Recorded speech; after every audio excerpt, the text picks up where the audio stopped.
we do have more fun. We allow life to not get us down. Just show up for the practice and then stay curious as you're practicing, revealing of the parts of you that are concealing our true nature.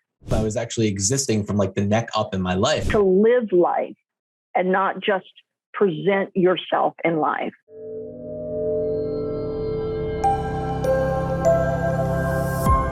Hello and welcome to the Integral Yoga Podcast. I'm so happy to be joined today by Tracy Sahaja Bonner.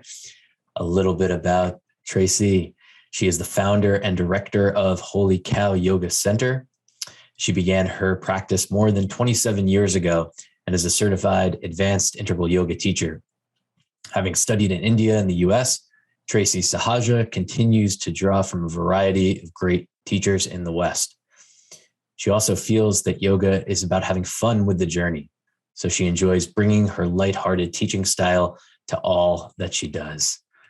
So Sahaja, thank you so much for joining us today. You're so welcome. It's an honor, actually, and excited to have a nice conversation with you, Avi.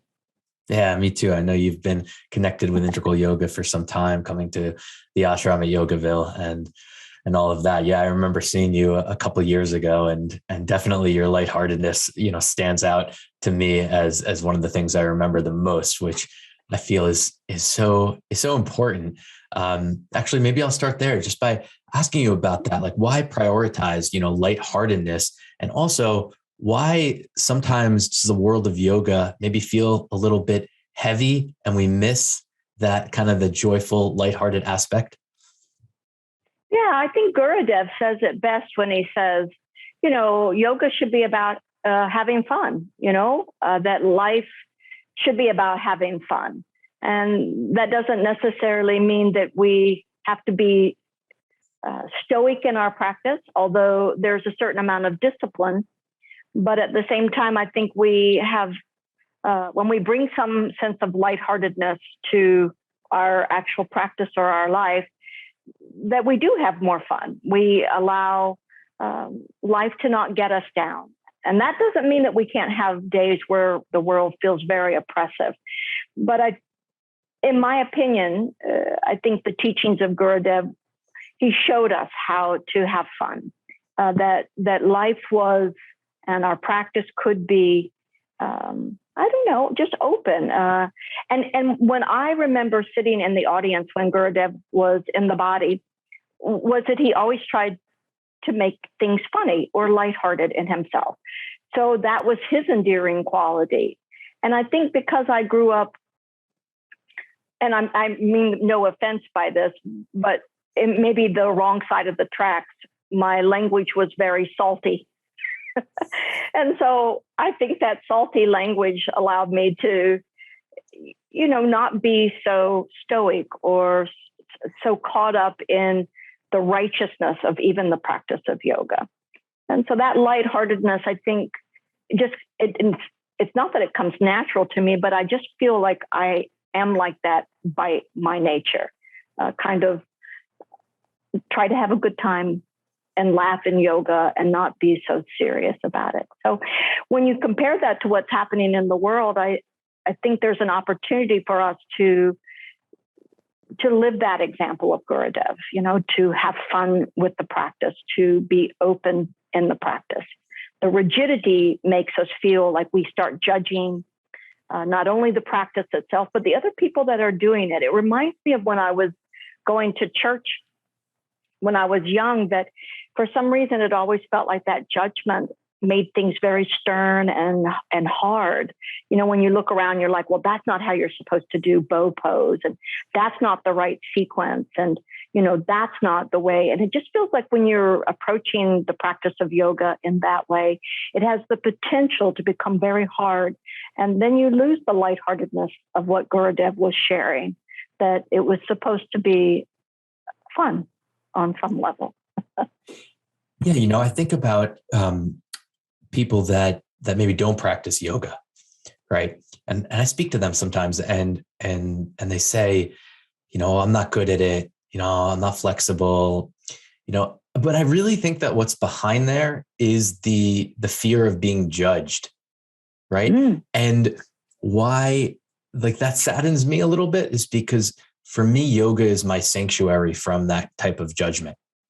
Like having played sports and different activities, like, okay, like when I got to yoga, it was like, it's not about that at all. Like, this is about something that's more important than how good you are at it. So it's just like, I'm always like wondering, like, how can we, in a way, like, demystify that, or like let people know that yoga is more of this welcoming environment.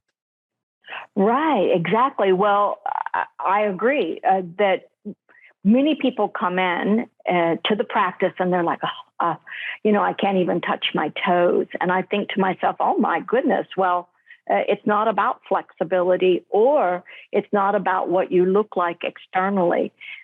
It's about having a relationship with your body. And I think that when we think, oh, well, what do you mean by that? And I said, well, the deepest relationship you're going to ever have is with yourself, or your body. And so if you're hard on your body, like thinking of it as, oh, I have to perform this pose just right, or I feel I don't do it right, well, then that adds to the rigidity of thinking that you have to be flexible or bendy or even spiritual, like, oh, I have to be, going through the Om, or I have to put on some kind of facade. And I think in many ways, I feel like that there's a potential when we're teaching yoga or sharing yoga, that it doesn't need to be about that. It needs to be about listening within yourself, inside your body. And then that makes the rightness of what you're doing very individualized, don't you think? Absolutely. Right. But I see too that how those two things kind of rub up against each other in the world of yoga.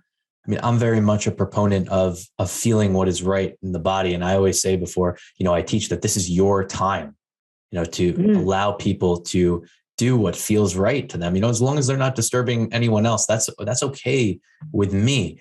But I don't think that that's always the case. And I do feel that even within a yoga class, it's, there often is that, that feeling of like, okay, there is a right and a wrong way to do that. So I just wonder about maybe if it can shift a little bit, or I don't know. I don't really know what the answer is. Yeah. Well, maybe there's not an answer. Maybe there's an evolution, right? We're evolving the practice of yoga. And I think that there's an adage that says, if anything remains stagnant, it doesn't move, then it dies and it decays. So in many ways, we need to keep evolving the practice, or especially in the West here. I think what came over from India had levels of discipline and rightness about it. And I felt like maybe we in the West began to adopt a rigidity, thinking that in order for us to be spiritually evolved or yogic, that we needed to follow these very strict disciplines. And while discipline is a big part of the regularity of our practice, it doesn't need to be, the poses themselves don't need to be in that same rigidity. And we're seeing that we try to work our way out of paper bags a lot. In different traditions, you can see that they're butting up against the rigidity, and they're saying, can we hold on to some of the properties of this, and yet at the same time have some freedom to evolve it? And I think that might help us along the way in this development of the honoring of our body, like really this relationship with our body, that our body is this beautiful organism, this organic energy that's constantly shifting. And we've not really learned to relate to it. We've learned to discipline it to some degree. We've forced it to do certain things. But I think in many ways, the body is butting up against that. And we're seeing this with injuries in the yoga practices. People are getting injured, and it's either because I think the injuries come by 2 points. One is that it's that they're working too hard in the practice, But there's also the people that don't work. They're working too softly in the practice. It's the sort of the middle path here. When you're working too soft, you're really not creating stability in the body. And when you're working too hard, you're not creating enough softness and passivity in the body. So is there a right answer? I don't think so. But I think it's a constant evolution that we're trying to discover that right balance in our body. This is so interesting to me, and even how that happens. And I think both of those things that you mentioned, either maybe pushing too hard or being too soft, both have to do with a disconnect from the actual body, right? Mm-hmm. And so a question that I ask is, even, can I feel my whole body? Embody my body. I realized that for a long time, I was actually existing from like the neck up in my life. I was just up in my head so much, and I wasn't embodying my body. So even that is like a practice, I think, is pretty powerful. No doubt. I mean, well, I think sometimes people are working from the neck down too, which is this body concern, like, oh, is my body too thin, too wide, too high, too low, too short, too fat, too whatever. And I think we tend to compare ourselves. So I think we get a lot of people that come into the studio here and they say, where are all the mirrors? And I said, well, you don't want to look at your body externally. You want to look at it from internally. How does it feel? Where are the thoughts and emotions that are bubbling up? Where are they stuck inside the body? The rigidity part of the body is where the information is stored there that we need to access, like tight hips or tight hamstrings or tight shoulders, tight back muscles. And then when we start to practice with this very deep listening, I believe what you were just saying, Avi, just really feeling or embodying the practice, that for some reason this clicks us into that first level that is spoken to about the 8-stepped or the 8-fold path of yoga. And that is that asana. We think of it as maybe the poses, but it's really about the listening inside the body. It's going into the body and noticing the body from the inside out. It feels so obvious to me when I step back that this is what we should be doing. So like I question, like, how did we get to this point where we're not, embodying our bodies? I don't know. Well, I think it's just what you said. We're either operating from like self-consciousness, meaning over worry of our body, or we're thinking from the neck up, which is maybe that's where worry is, but it's definitely the thought processes. Our practices were about stability and some sense of openness. And it wasn't about whether we could do triangle pose right.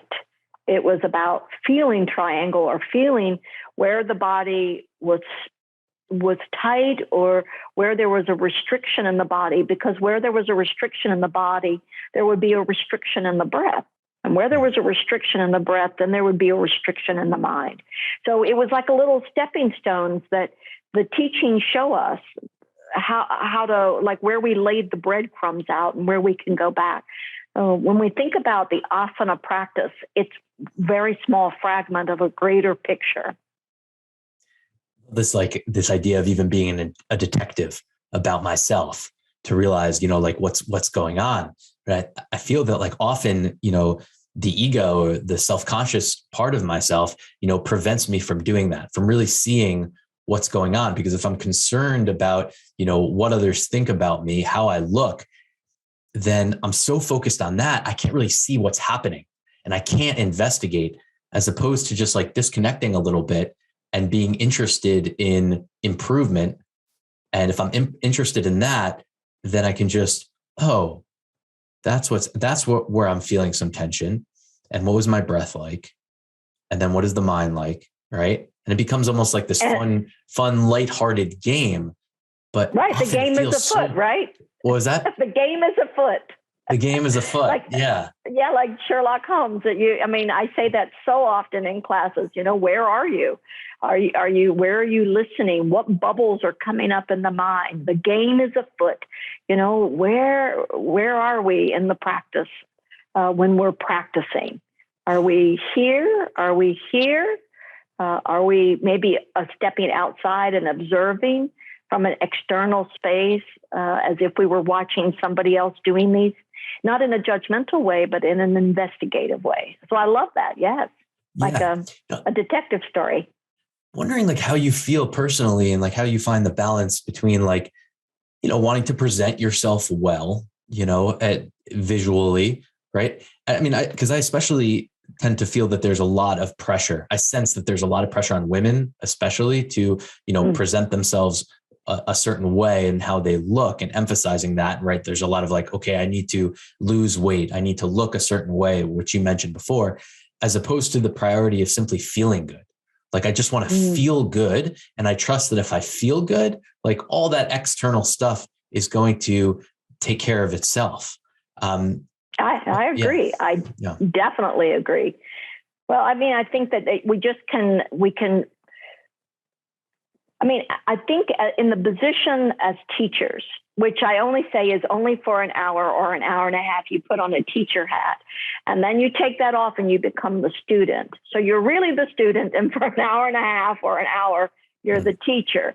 But I think what we share as teachers in that time frame is that we want people to slowly come to this on their own. I mean, you could say it over and over, but I think people have to arrive at that place that you're describing, this inward perspective. They have to arrive at it on their own. You can just only share the teachings, share the practice, and then be there to support.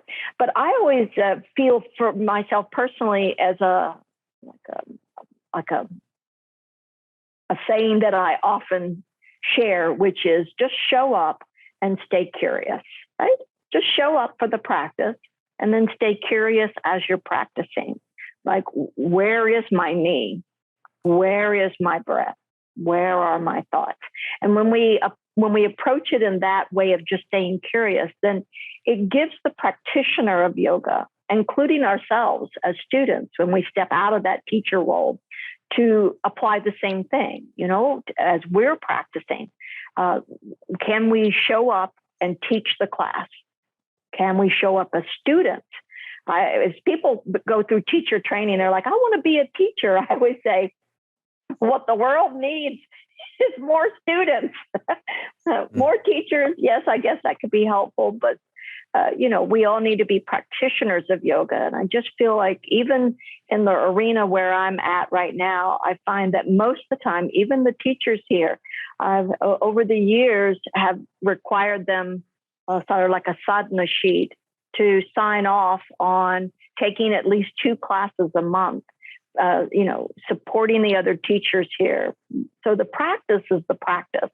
But at any rate, I feel that it's the same.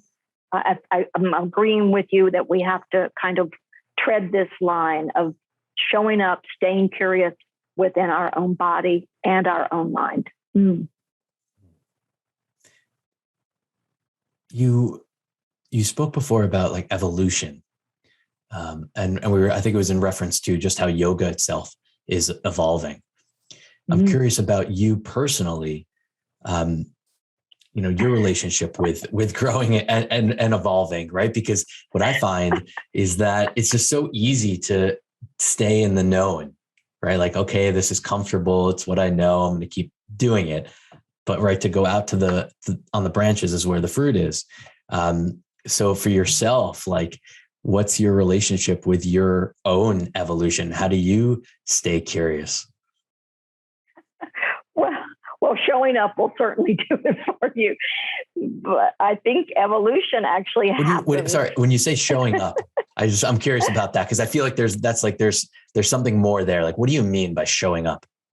Oh, I'm glad you maybe asked, because that then spurs me to think more deeply. Well, so there could be different levels of that. It could be showing up, could be that you show up on the mat, right? You make time to practice. Even as a teacher, over the years, there's been teachers that, I really want to teach. I really want to teach. And then I say, okay, so you have Thursday afternoons at 4:00 or whatever it is. And then it's like, okay, so this week I'm not feeling well. This week I'm going on vacation. This week, I've got family in town this week.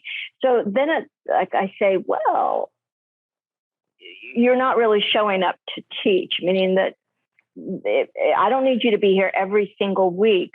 So then I had to start putting parameters around even that, saying you're only allowed to be gone once a quarter from your classes.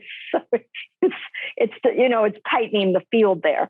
So the idea of showing up is also waking up each morning. And I can't do this every single day, so I know that it takes effort, is showing up for your family, being present for the family needs, the family organization, showing up to your house or your apartment, like keeping it clean and tidy, showing up for your job.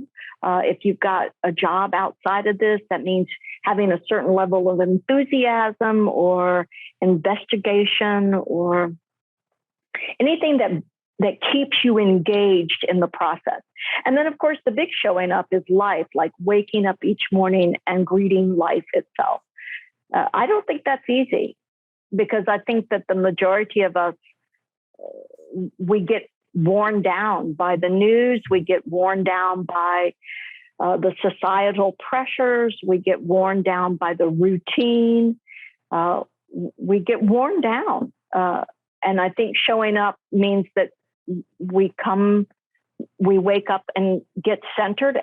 And I try to do my mantra meditation followed by a very short gratitude meditation. And those can be very helpful in saying, there's something to be grateful for. There's something I feel centered and grateful, and then proceeding with the day. And I think that's kind of what I mean, showing up on the meditation cushion, showing up for your pets, your animals, your children, those kinds of things. Does that make sense? 100%. Thank you for elaborating. Yeah. Yeah.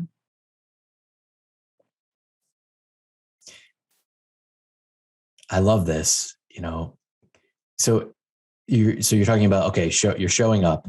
And so does that just lead to more evolution? Do I not even have to think about it any more than that? Like, if I just show up in this genuine way that you're talking about, I'll just grow naturally. I'll evolve. Or is there something more to it than that? Well, I think that there's two approaches to that. One is that that's pretty much all you have to do. And I think life will come at you. And I think Gurudev used to call it the rubbing and the scrubbing. The ashram, I think somebody once asked him, I want to come and live at the ashram. It's so peaceful here. And Gurudev actually laughed in the audience and said, no, this may look like a very peaceful place, but there's a lot of rubbing and scrubbing going on here. And that's because you can't go. I mean, I guess you could leave the ashram, but if you're genuinely committed to showing up at the ashram, there will be inevitably somebody that will rub you and then scrub you. There will be things that will happen that you're like, I don't like this. Why isn't this done this way? Why isn't this done that way at the ashram? And the ashram is just this benevolent thing. It's just an operation. And for some reason, we go in and we try to make something happen, and then it just causes us more distress. So really just showing up, meaning waking up each day, doing what you have to do, you will be evolving, just by the rubbing and the scrubbing. But the other way of evolving is actually going out there and actively pursuing, I guess, in many ways, your evolution, which is study. I think you could probably chalk it up to the Kriya Yoga of Patanjali's Yoga Sutras, which is tapasaya, Swadhyaya, and Ishvara Pranadhana. So you can apply the idea of acceptance of, is what is coming, and then the continued study, and then the eventual surrender to that the world is just surrendered to whatever is at that point. So I think in many ways we can actively choose to sharpen our skill of evolution by becoming more grounded, more centered, more aware, more focused. So we can do different strategies to bring that along. But I think if you don't, that's fine too, because you will still have work to do. And that's the work of evolution. Evolution is this constant revealing of the parts of you that are concealing our true nature. So I think that life itself is the evolutionary process. There's nothing on this planet that's not evolving or adapting in some way. That's just the way that nature works. It's the way things are. As my mom would say, I think who she got from Jerry Seinfeld, which is, it is what it is. It is what it is. Right. I want to ask about surrender that you mentioned. Yeah. How do you do with that one? Is that a practice that you have just to, it's kind of what we're talking about. It is what it is, just surrendering to what it is. Is that helpful for you? Well, I think it gives me pause. And I think that pause, which in the tradition of yoga is called nirodha, this pause, this gap, this space, this sort of holding back, allowing us to really examine what is happening and ultimately surrendering to it. Ultimately is the key word. I think we have to arrive at that through an evolution of itself.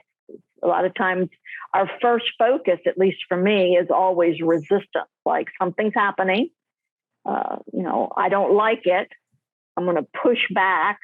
Why is this happening? I don't understand it. But eventually, if I sit in meditation for even an hour or a day or, a week later, I will find that process, which is, I would call that evolutionary process, allows me to eventually, ultimately arrive at it is what it is. Now, what did you learn from that? How did you grow from that experience or that altercation or that relationship or that difficulty? Yeah. I'm not saying it's fun, but I think it is what it is, right? You're not, greeting this with like, oh, thank you, God, for bringing this to me. At first, you're kind of cursing God, and then you're, it's going through this, I guess, the stages of grief or something. You eventually arrive at, oh, wow. And I remember a difficult time in my own life where it took about a year for me to sort through the emotional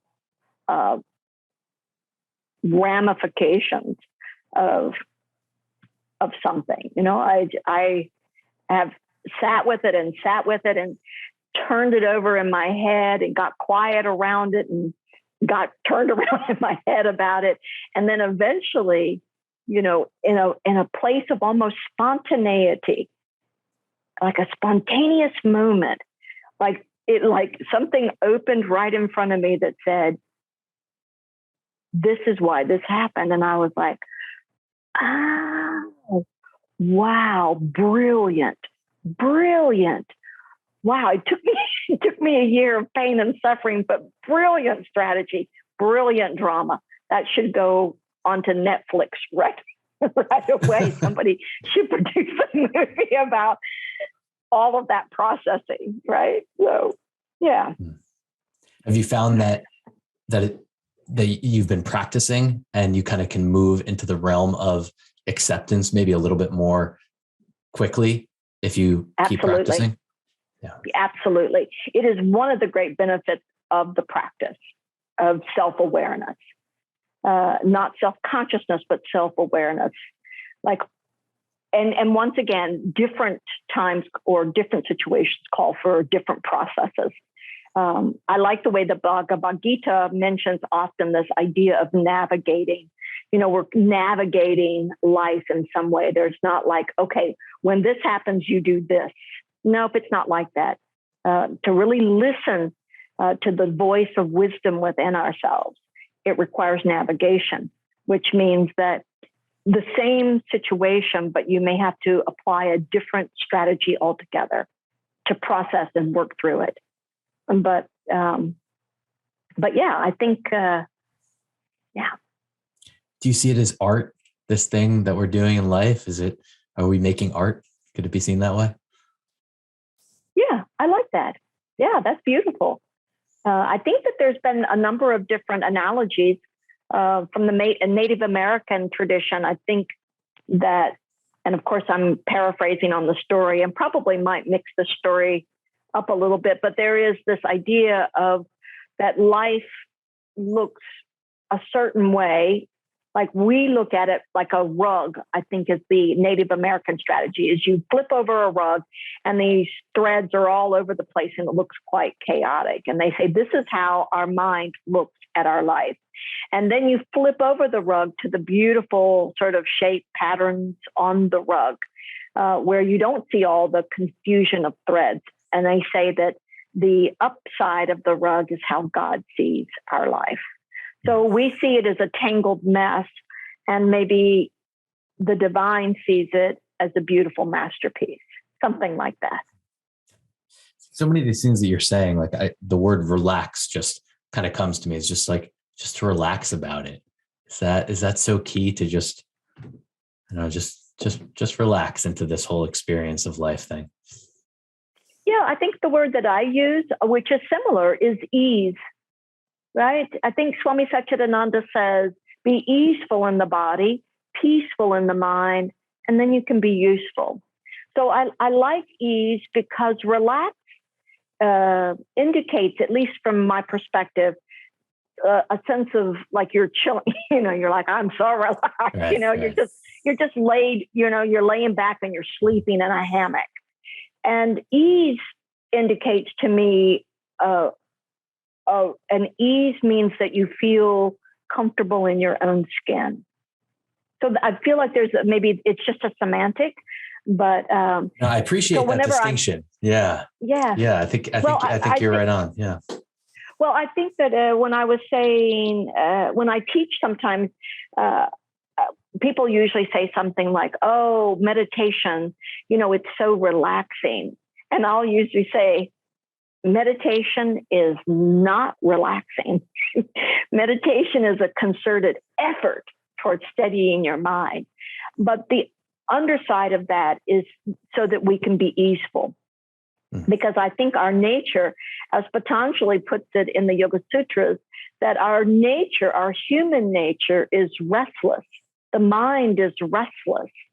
So our body and mind, by its very nature, is turbulent. It's fluctuating because it's part of Prakriti, or the world that we see. So it's very hard to say, oh, you're in the body of unease and you're in the mind of unease. But if we can say that at the root of all of that is a state of ease, and then when you're out in the world, you feel comfortable more in your skin. And I'm not saying that that's an easy thing. In fact, that's actually quite difficult. Whenever I go to a function where I don't know anybody, I feel my unease exacerbated. I feel like uncertain of myself. I'm standing there and I don't know anybody. And I used to not be able to understand that unease. And so what I would do is I would look around in my state of unease and I would think, I need to find something that will relax me. So my tendency in my youth was to go for a drink because alcohol takes those inhibitions down. It takes that energy of uncertainty and unease down. But then if you're relying on a substance to bring you ease, then you're really not at ease. It's a pseudo ease. And it's not that alcohol from my perspective, is wrong or bad. It's just that it's the intention behind it. If the intention for drinking is to find ease, then eventually you won't be able to live without the alcohol as it begins to create an association within the mind. So ease is a place of where if we know our unease, then we can find different strategies that are more beneficial to reveal our inner ease.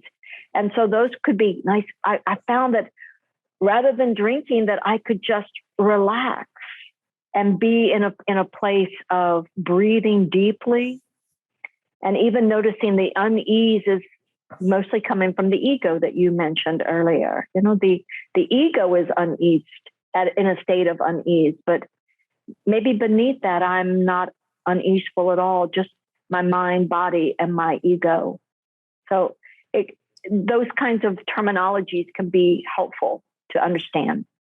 Yeah, what's occurring to me now is that maybe like where the ease lays is within the unease. Like to be with the unease, to go into the unease. Oh, now I'm experiencing a new kind of ease that maybe I never have before, because like you said, I kind of ran away from the unease because it was uncomfortable. Well, I think that this is called awareness, right? We can only be aware of what we become aware of when we become aware of it. Right. So it's a sort of a mind twister that says you can only be aware of what you become aware of when you become aware of it.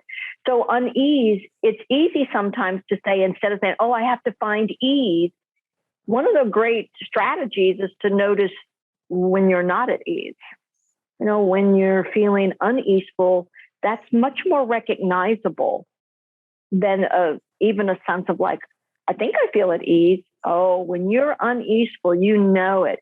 Sometimes we get all the symptoms of unease. We feel either depressed or anxious, or as Patanjali says, we might get a trembling in the body or a dysfunction in the breathing. And those can be just as much of a clue for that to unravel so we can find our ease. So we notice the unease, or we notice that we're not flexible. And then we say, how can I find flexibility?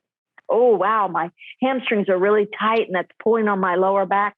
I know that pain is that great teacher that tells us something's not right. Yeah. It seems that there's a choice there when I'm experiencing the pain.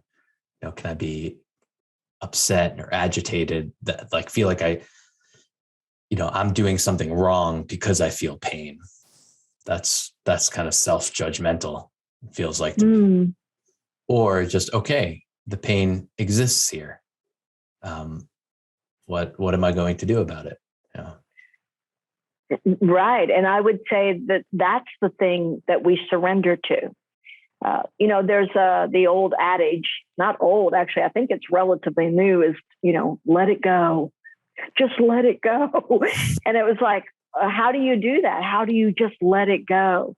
If anyone's had like a sleepless night where you're having an internal conversation, like I said, and then she said, and then I said, and then she said, it's back and forth, you're replaying out something. The idea of letting that go just feels so impossible.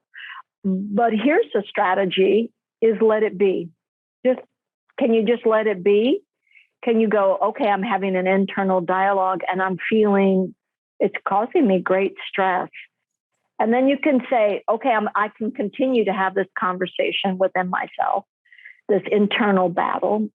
It's not going to really change anything. It's not going to solve anything, but I'll just let it play out until my mind just gets exhausted or I don't get any sleep that night. And then I have to wake up and function all day. Then the next night, maybe I can just let it all be and let it not. It's not that it doesn't disturb you, but it doesn't need to affect us. So that's the key, is the affecting part. So, yeah. I think that Patanjali gives us this sort of this vairagyam, and we sometimes think of it as a way to, in many ways, accept. We don't attach ourselves to something. And this is really what letting it be kind of symbolizes in many ways, this idea that we can just let something be. And that's a form of non-attachment in of itself. Don't you agree? Totally. I feel like that's like, it's almost like a refuge for me now, more and more. It's just whatever the discomfort or the pain comes, can I just let it be without analyzing it, without interpreting it, just simply letting it be? It's really having a beautiful effect on my life. There's no question about it. Yeah. Well, and some days you're going to find, I find for myself, is that it can be very difficult. And that becomes a process in of itself. And we just stay aware on the roller coaster ride of our mind. Like we're just stepping back and saying, wow, I'm really overanalyzing this, or wow, this really frustrates me. And the way I'm responding frustrates me. And I'm kind of caught in a trap. I tell you, a few years back, I had this whole experience of something, it wasn't like traumatic, although I'm being overly dramatic about it. There was some trauma involved, but I felt like I had lost some joy in my life. And I felt like I'd become this person that was, I don't know, apathetic, or maybe just kind of maybe possibly on a little bit of a depressive level. And then, but the key for me is that I could see myself in that. And also be saying to myself, may I find joy? May I be open to joy? May this joy return back to my life. And I think that was more helpful than going, oh, I'm so depressed, or allowing it to either overtake me or to create some pseudo aspect of like, oh, I'm going to do this to make myself more joyful. I'm going to turn my life upside down, or go find some joy, or run away to find joy. It was more of like, no, if I'm just going to be aware of when I'm feeling this sort of lack of joy, and to know that somewhere deep inside me, some part of me is going, this is so exciting. To be in the state of like no joy, this is equally as exciting as being in joy. So I just rode the process of it, and it felt okay. It felt okay to be okay, as long as I could stay consciously aware of that state. I didn't need to change it. I didn't need to go running out and find something different. I could just be okay with that, knowing that the part of me that's experiencing me was having an equal amount of joy, being in joy and out of joy. Does that make sense? That's good stuff. I feel like that's a high level. Gosh. Yeah. I wish for everyone to be able to experience that. Yeah. Well, I mean, I don't know if they'd want to do that, but it's life. It's just part of life. And I just got to a place where I just got tired of trying to be holy, and I got tired of trying to be unholy. But somehow or another, I could ride the wave of, at times I can be holy, and at times I can be completely like debauchery. Yeah, I don't know. Well, it's just the freedom to be. Right, exactly. It's the liberation. I mean, that's what liberation is just, okay, I'm just going to be me in whatever form that takes. I mean, what I tend to think about a lot is that I think we fluctuate a lot more than maybe we want to, admit, but fluctuation is just the way of life. So it's like, we slap ourselves with labels, like, like I am depressed, or I'm this sort of person, whatever it is. But the truth is, like, you get me in the morning, you get me in the evening, you might get something different. You get me before I eat, after I eat. Like, there's so many factors going on. It's like, I really feel that like we're fluctuating a lot more than maybe we like to think. Well, I mean, this is the world. This is the gunas, right? The teachings of the gunas are that there are some days when you're feeling a little dense, and there's days when you're feeling a little bit erratic, and there's days when you feel very sattvic and very kind of balanced. And the key is to ride the wave right? This is what Swami Satchidananda taught, right? So we ride the waves, so we got to learn how to surf. Yeah, we have to surf these waves. And I feel like in the yoga community, we do ourselves a huge injustice by feeling that we are up here above everybody. And then we have to create two false personas. We have to create this sort of like, I got my life all figured out. And I'd rather say, I don't have anything figured out. I mean, I have some things that are working for me. And if they work for you, great. If they don't, I think you should keep searching, we're all on different waves. And you're right. You catch me in the morning or you catch me in the evening, you might get two different Tracy Sahajas. And, depending on what's happening in my own world. And I think having that freedom, that moksha, that liberation to do that, to live life and not just present yourself in life like I'm this or that. I think this is very healthy for us in the yoga community. Yeah, it goes back to that internal, external, conversation that we were having.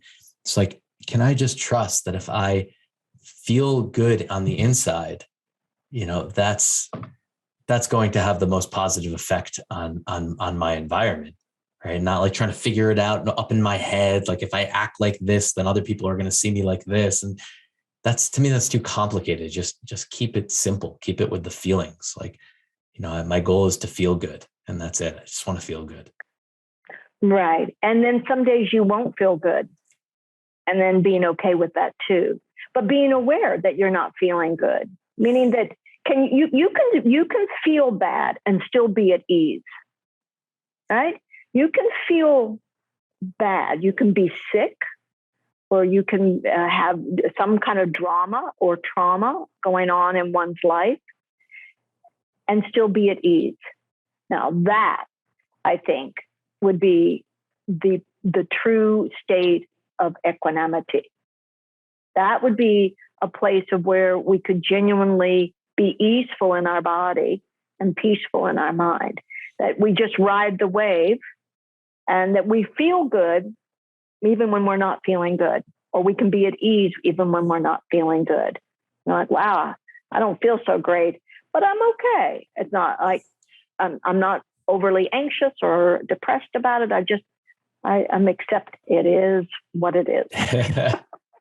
And I am what I am too. I think that the other aspect is like respecting nature.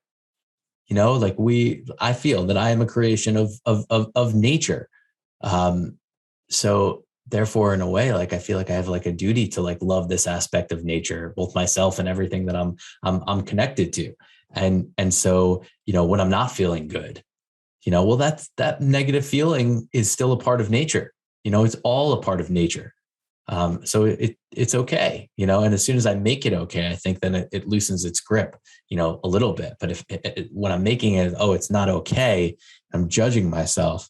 It's like, oh man, there's that's so perfect. That's a beautiful. I love that, Avi. I just think that's so crystal clear, and it's a great way, I feel, to for those in the yoga community to aspire to, right? And then people, I think, people will still judge. They'll still judge you for not being what you said you were going to try to be, and that's okay too, because that judgment is also a part of nature. It's like making anything like bad, like the way I see it is like it encompasses it all. It encompasses it all. So it's just like, right, it is what it is. That's the whole thing. Wow. Yeah. Thank you so much. I've really enjoyed this time. I appreciate you and what you're doing. I feel your energy, and it's really comforting. Yeah. To be talking to you. Yeah. Well, it's my pleasure, Avi. It's been fun. I hope this conversation serves on some level, and then, yeah.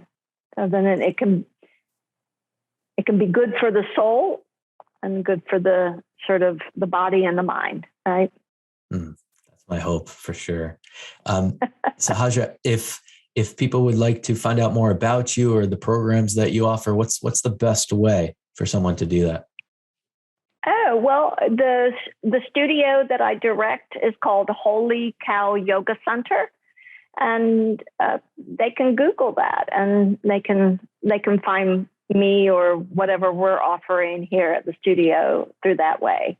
Yeah, we have a number of great teachers here, and I feel so privileged to be a part of a greater community. So even though the studio, in many ways, I call myself the caretaker because I make sure the lights are on and, certain aspects of the studio to run. It is a communal effort, and I'm blessed to be surrounded by spiritually evolving people, spiritually evolving souls. Yeah, and so we're all rowing the boat together. And you feel like you have a community, a little sangha there. Yeah, I think to some degree, obviously, my true sangha is Yogaville. And even though I don't necessarily know everybody up there, and times have changed and people come and they go, it feels like home. It feels like a space that feels like I go there and I feel grounded and repurposed and connected to something greater than even the people there. But here I do have a wonderful group of people. Many of the teachers have been teaching here at the studio for 15 years or more. And so it feels like a long-term relationship. Which has its good qualities, and it has its brother-sister family dynamic. Sure. So anyway. Thank you so much. Thanks for listening. If you've enjoyed this content and think others might as well, please feel free to share and subscribe.